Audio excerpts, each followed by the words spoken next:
Alright, my friends, we are checking out Assassin's Creed Mirage on the 7800 or on the 4070. So I want you to look at this bird right here.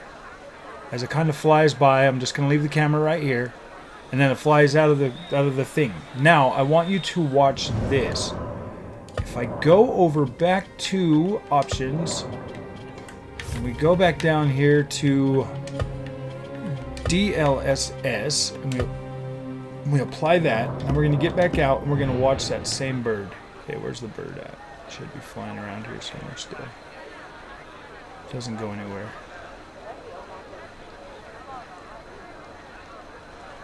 So you turn this camera.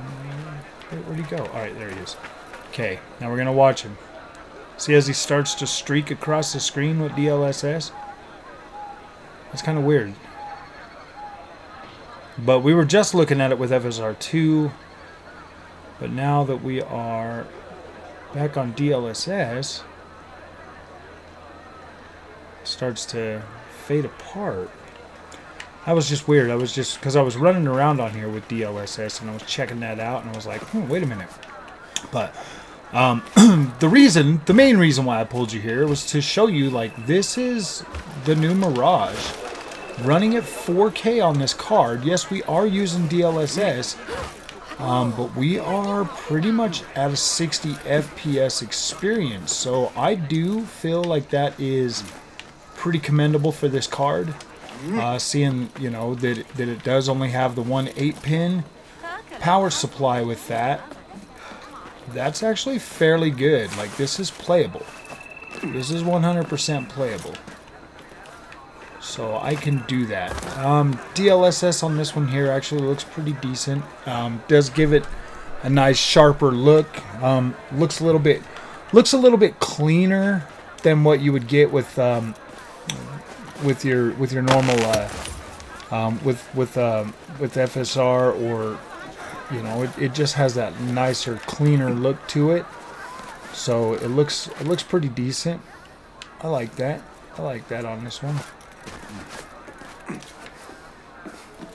But yeah, that's crazy. I don't know if you guys will be able to see the frame rate counter. I think I have it enabled so it'll show up, but yeah, we're teetering, you know, like 58 to like 64 degree or 64 frames, just in case you guys cannot see that. But yeah, this is pretty decent.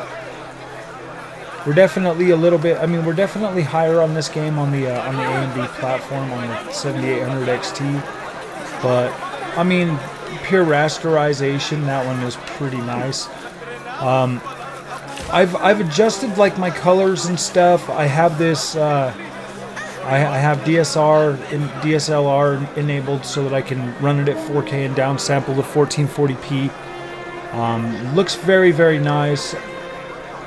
I am getting a little bit better color, but down a little bit. I am getting a little bit better color. Overall game is staying, you know, pretty stable for the most part. I mean, just, you know, some drops down below that, but I bet we could probably go into options and then take this here down to 50% and see how that, because I think this is how you adjust the quality level for DLSS on this game. And as what we're doing is we just want a playable frame rate. Yeah, see, look at that. We go to 50. Oh no. Yeah, see, that didn't do much of any good, but taking that down, I think definitely improved the image quality for me, actually. Wait, who the heck is that? Yeah, but we did not gain any type of... Yeah, we're actually, this looks pretty damn good. I was looking a little bit sharp. I think this right here, taking that down a little bit, kind of maybe made the image quality a little bit nicer. To be completely honest with you, looks like there's a little bit more detail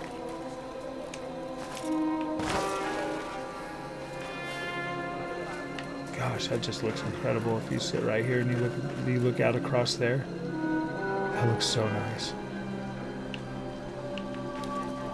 So I mean, yeah, this card's doing pretty good on Assassin's Creed Mirage at 4K. If we get back into that, let's go ahead and test it at 1440p really quick. I like to kind of do 4K just to see if the card can do it, but it's not necessarily, you know, what this card's designed for. This one here is more of your 1440p card, so we will do that. I've been running, you know, a lot of these games at 1440p. Let's see what we can get out of that. All right, yeah. So we're about 80, and that's still with DLSS enabled.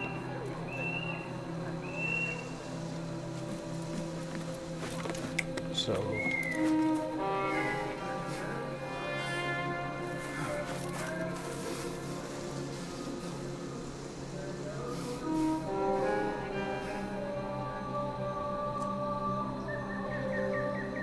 it's looking pretty nice. It's looking pretty clean.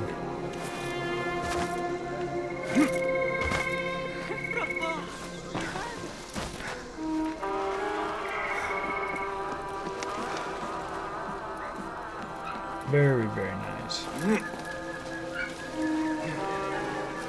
So that's good for the 4070. It's looking really good on here. DLSS, both DLSS, FSR, and XESS all work on here. I didn't try. Well, I didn't use XESS because we've already got freaking DLSS on this one, so kind of pointless to use that one. But yeah, we're doing pretty decent.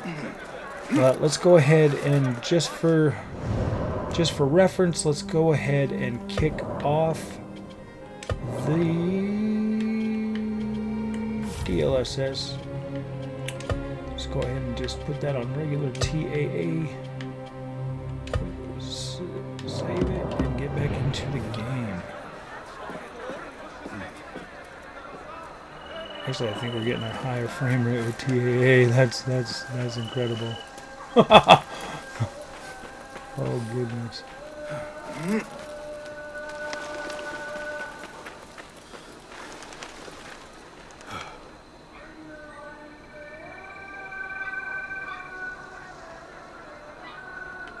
So yeah, you're about close to 100 frames a second on this game with this card.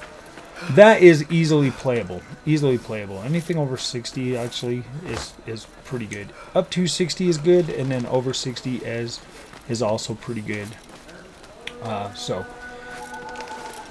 just wanted to say, like, going forward with this channel, we are just going to be covering these mid-range cards and the console still. I feel like that there is a pretty good thing, and it'll be a lot easier for me to do that instead of, you know, doing like the little wars and the little fights and all of that nonsense. Or my job is not here to I'm not here to try to make you want AMD over Nvidia. I just, you know, want to call out the strengths of both of them. So that's how we're gonna proceed with this. We're just gonna call out the good things on both of them. This here is getting really good performance, very low power draw on this. Very nice looking visuals. It's running this game at a more than playable rate. So yeah, as far as I'm concerned, that's a win for this card, to be able to play it at 1440p or 4K and still be at or above 60. Is near. I think that is commendable for this game. Oh, this guy wants to get some. Oh, you can have some, buddy.